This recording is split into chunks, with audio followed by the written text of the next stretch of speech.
So then he goes into this case about Michael Pattinson, who was a guy who claimed to be gay and discriminated against in Scientology, right?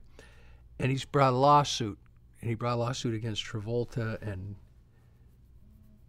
and I think David Miscavige. You know, he was one of those nutcase lawsuits where he listed, he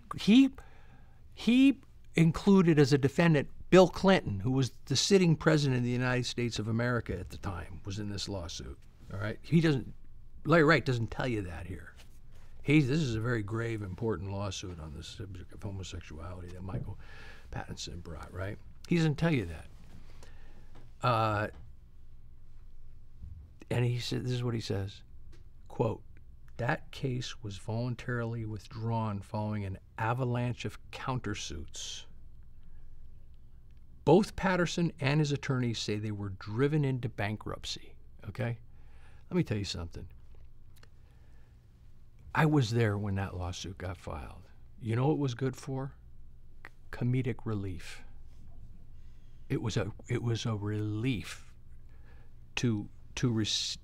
because, you know, there was a lot of serious litigation and all sorts of, and this lawsuit came in, and that's all it was good for, was comedic relief. And that's how the court viewed it. It was a complete shopping cart lady lawsuit. But he makes it sound like a real thing here, and that these guys were systematically destroyed for having had the temerity to raise these grave issues.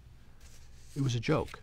It was and the guy who filed it, the lawyer, was labeled as a vexatious litigant by the L.A. Superior Court, which means he had to have his pleadings vetted before he could even bring another lawsuit. He couldn't even just go down he lost his right to go file a lawsuit. This stuff was so frivolous that he lost his right to even file a lawsuit. He had to get permission to file a lawsuit. Okay, so here we are. This is all building this big facade about this intolerable homophobic environment that Paul was having to navigate.